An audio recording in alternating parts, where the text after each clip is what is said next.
The film opens with a little girl named Megan, who gets scared by a moth in her room. She calls her mother, Karen, to get rid of the moth. Later on, Karen and her husband, Mac, are seen having an adorable moment in the bathroom. The next morning, Karen prepares sandwiches for her family, which includes her elder daughter, Julie, Megan, and Mac. She then rushes off to her job at a local news outlet. After wrapping up, she has lunch with a female colleague. She also decorates the office with balloons for an upcoming event. When she gets off work and heads home, she gets stuck in the traffic, so she calls home to see if they're working on Megan's surprise birthday party. Julie, who's helping with the decorations, picks up the phone. Her chat with Karen is interrupted by a doorbell. Upon attending the door, she gets attacked by a manly entity. Karen hears everything on the phone. Her guts are inverted to hear her daughter cry for help, so she gets out of the car and begs others to call 911 as she refuses to hang up on Julie. People ignore her and curse her. But one woman finally helps her. Karen runs on the street, during which she drops her phone and falls. When she picks up the phone, Julie's attacker smashes her head with a broken ice sculpture, ultimately killing her and hanging up on the phone. By the time Karen arrives home, the police have surrounded her house. They refuse to let her in and see Julie's brutalized corpse, which breaks her mentally and emotionally. Scenes move forward to the police investigation. Julie's case is handed over to a homicide detective, Joe Danilo.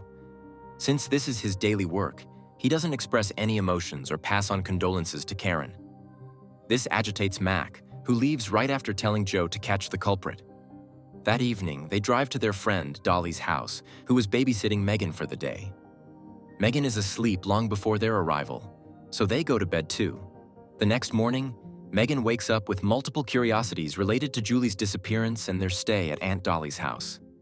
The parents have a hard time explaining to her the real reason. Soon arrives the funeral day. Karen has trouble facing people who constantly pass on their condolences, followed up by multiple questions. After smoking in the kitchen, she calms her nerves with a cigarette and gets back to socializing. Julie's French teacher arrives with a note that Julie's classmates have written for Karen. When she reads the letter in private that night, she breaks into tears. She spends that night in Julie's room, going through her clothes and stuff. After a few days, the family takes a trip to a museum to start fresh.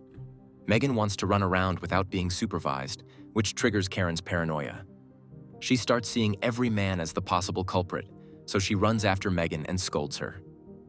Mac arrives and cools things off. Next, Karen and Mac learn from Joe that the cops have retrieved DNA samples of the culprit from the crime scene and that they suspect the delivery men who frequent the area. Aside from the investigation, Joe introduces Karen to a support group to overcome her grief and move on from the tragedy. Mac and Karen attend their first session, in which they get to hear multiple stories from the parents whose children were killed in gun violence and such stuff. Meanwhile, little Megan is all alone at home. She mistakenly smears her ice cream on Julie's pillow and becomes nervous. Back in the support group meeting, Karen comes across a group of parents who secretly plan on seeking vengeance on the culprits to feel better. Scenes cut directly to Megan waking up Mac from his sleep and asking for his assistance in cleaning up the pillows before Karen gets mad at her. The next morning, Karen finds out about the pillow and lashes out at Megan, forgetting that she's a child. Mac tries to cool her off, during which she receives a call from Joe, who has apprehended a suspect named Robert, whose DNA matches the one they found at the crime scene. The couple rejoices and later watches Robert on the news with disgust. Robert is put on trial for his crime. Karen and Mac show up at the first court hearing, where Robert's defense attorneys submit a motion to dismiss the case, specifying the absence of DNA evidence on their client's end. Karen's attorney and Robert's attorney are both called to the judge's bench, where they exchange a brief argument. Soon after that, the judge announces his decision, which turns out to be in Robert's favor. His charges are dropped, and he's set loose. This gives Robert the audacity to taunt Karen, which provokes Mac. He attacks Robert and pins him to the ground, but the court security gets involved and pulls him away, while Robert proudly walks away. After the unjust trial, Mac continues to go to work. There, he receives a call from Karen's workplace. They report Karen's absence, so Mac rushes home. Thankfully, Karen's home, but she's too depressed to get out of her bed. He comforts her instead of returning to work. Later, Karen visits court and manages to get her hands on Robert's arrest records. She tracks Robert's address from there and ends up in a rough neighborhood. There's a cafe across from Robert's building, so she sits and waits there. The second Robert walks out of his building, Karen starts stalking him.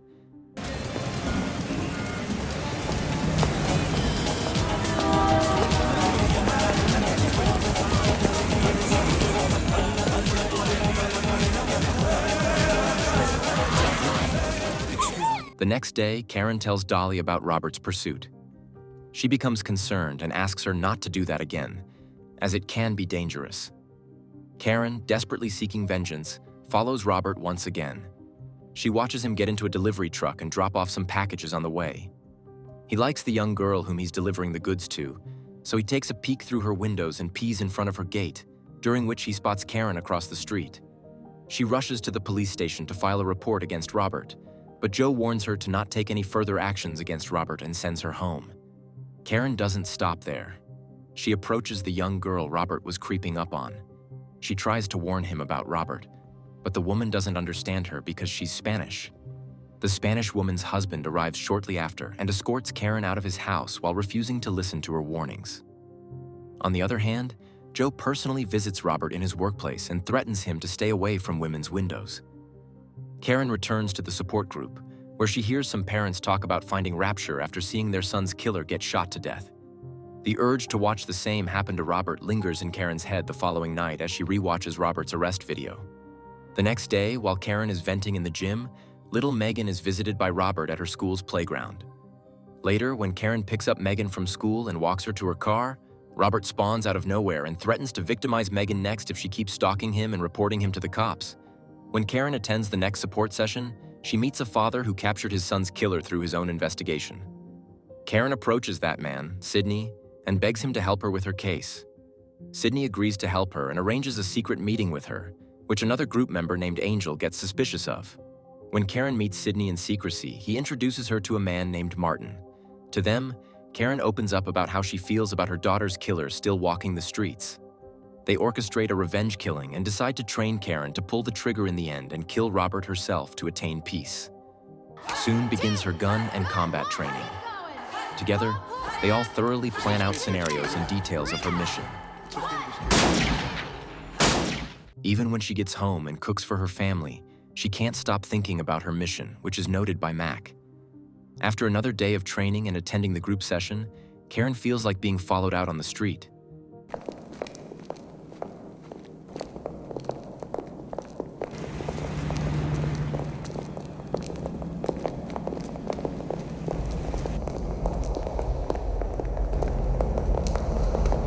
She attacks the enemy behind her, but it turns out to be a random pedestrian on the street. Now knowing she can defend herself, she feels confident. She is finally able to make love with Mac that night because of the power surge in her. The following night, Megan wakes up from a nightmare and seeks comforting. That's when Karen finds out that Megan is blaming herself for losing Julie. Karen realizes she was too negligent with Megan, so she comforts her and restores the bond between them. On the other hand, Robert continues to pursue his creepy fetishes, and Martin doubts Karen's will to kill Robert. When Sydney and Karen meet up next, they fail to spot an FBI surveillance van across the street, eavesdropping on them. Sydney hands her a gun and gives her the option to back out, but she refuses. Later, Alex approaches her in the group meeting and asks her not to go through with Sydney's plan, as it has a high stake of getting her caught by the police. Karen doesn't get inclined as she believes she's doing nothing wrong. That night, when Karen returns home, Mac argues with Karen over where she goes nowadays. She tries to cover it up, but Mac has followed her already and has found out about her plan. She hides the gun purchase to stop their argument. The next day, she pays Angel a visit, only to find out she's with the FBI and is deliberately infiltrating support groups to monitor vigilante activity. Once again, she urges Karen to back out from her mission as she still has time. Karen becomes intimidated and calls Sydney to back out at the last minute. The next day, she attends a close friend's birthday. She receives a call from Joe, informing her about Robert's second arrest. In a flashback, we see Robert getting to deliver goods at the Spanish woman's house once again. This time, he attacks her and victimizes her.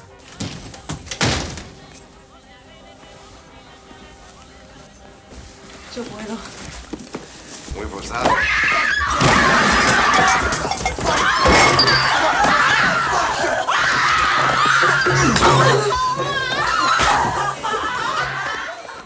which gets him arrested. That following evening, Karen cleverly removes some document files at her work and uses this as an excuse to stay at work after working hours. She visits the police station and finds out from Joe that Robert is being released once again due to the lack of evidence. The day Robert gets released and Karen is updated about it, she ditches her trip with Mac and convinces him to take Megan and leave without her. Once they leave, Karen starts stalking Robert again. This time, she gets her hands on his apartment keys and infiltrates it while he's still out. She finds Megan's clay dough cookie, which puts her in a chokehold. When Robert returns, he spots Karen's hat in the mess and figures she was here earlier. This prompts him to break into her home wearing her hat. Meanwhile, Karen's taking a shower.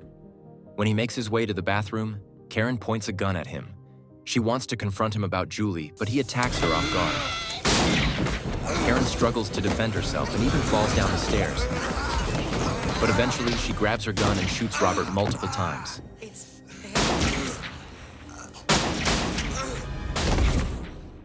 The police and Joe arrive shortly. Since they're unable to prove what Karen did, they look at it as self-defense and don't convict her. Mac and Megan return from their trip. As Mac holds her hand in silence, the film ends. Thanks for watching. Please don't forget to like and subscribe for more awesome recaps.